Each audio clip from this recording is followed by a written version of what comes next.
Suami membekukan istrinya di dalam lemari es selama 10 hari 10 malam, hingga istrinya membeku menjadi patung es. Barulah dia tersenyum puas. Kemudian dia menghancurkan jenazahnya, memasukkannya ke dalam karung, membuangnya ke laut. Alasannya pria itu begitu kejam, karena beberapa hari sebelumnya pria itu menemukan dengan ketakutan di punggung istrinya tertutup oleh cap perusahaan bernama Jiangyu Technology. Dia dengan tajam menyadari bahwa di tubuh istrinya ada rahasia besar. Dia menyembunyikan dirinya, karena setiap kali dia pulang kerja lembur, istrinya selalu penuh luka. Bahkan sampai berjalan pun pincang. Bahkan di dalam tas istrinya ada sebuah kalung yang memancing imajinasi. Untuk mengungkap kebenaran ini, pria itu akhirnya harus mencari sendiri di internet perusahaan yang memiliki cap di tubuh istrinya. Namun adegan ini justru dilihat oleh asisten. Asisten langsung menunjukkan ekspresi panik dalam tekanan pertanyaan pria.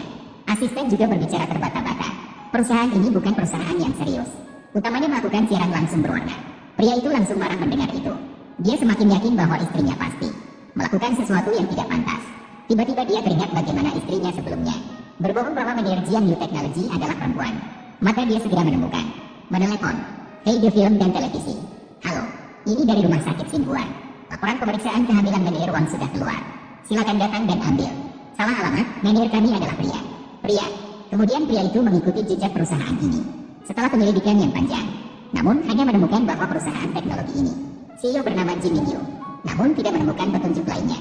Maka dia teringat bahwa asisten telah mengetahui tentang perusahaan ini. Dia ingin mengundangnya untuk makan malam di rumah. Mungkin dia bisa membantunya di masa depan. Namun yang tidak terduga adalah kedatangan asisten membuatnya menemukan petunjuk baru. Kalung anjing yang dibawa oleh asisten ternyata sama persis dengan kalung yang ada di tas mantan istrinya. Kalung yang disembunyikan persis sama. Dia langsung membeku di tempat. Namun pada saat itu juga, istrinya mendengar suara dan keluar juga. Ketika dia melihat kalung tersebut, ekspresinya langsung menjadi tegang. Jenny 18. Itu adalah kakak ipar, kan? Kita sebelumnya. Apakah kita pernah bertemu di suatu tempat? Ada? Kita belum pernah bertemu, kan? Apakah kalian kenal? Sebelum masuk Taman Yunshui, sepertinya saya pernah melihat kakak ipar. Taman Yunshui itu adalah kawasan elit untuk orang kaya, kan? Seperti saya yang bekerja keras. Bagaimana bisa punya kesempatan masuk? Ying, sepertinya kamu salah mengenal orang. Mungkin saya yang salah lihat. Makanan sudah siap. Mari makan dulu. Saya akan menelepon Xiaoqing. Oh iya, Ying. Nomor identifikasi anjingmu ini. Apa artinya? Ini. Nomor identifikasi ini adalah serangkaian angka demi huruf. Mewakili. Ini adalah yang ke-18 yang terjual. Istri, Anda juga tahu. Aku. Sahabatku punya yang persis sama. Sahabatmu juga punya.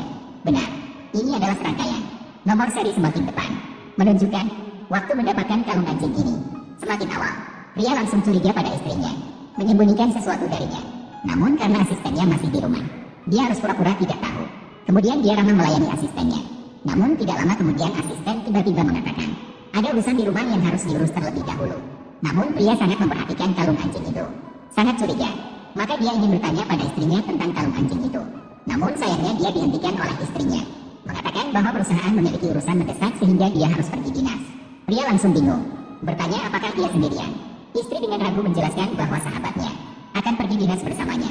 Namun pada saat itu, tiba-tiba telepon istri berdering. Namun catatan telepon adalah tuan rumah. Istri segera bangun dan pergi menjawab telepon di sisi lain. Pria baru saja sampai di rumah ketika ponselnya menerima. Pasti ada rahasia di dalamnya. Melihat siluet istri menelepon, dia teringat malam sebelumnya istri. Pesan yang diterima di ponsel langsung memutuskan untuk menangkap pria di belakang wanita. Keesokan harinya istri menolak agar suaminya mengantarnya. Dia ingin pergi sendiri dengan taksi. Kita bertemu di tempat lama kita. Tidak disangka istri baru saja pergi. Pria itu baru saja sampai di rumah ketika ponselnya berdering. Informasi pemesanan ruang karaoke 5 bintang di dekat rumah. Barulah pria menyadari bahwa istri sebenarnya tidak sedang dinas. Dan di dekatnya, dia merobek bersama seseorang. Saat itu, istri yang masih di dalam mobil juga tiba-tiba menyadari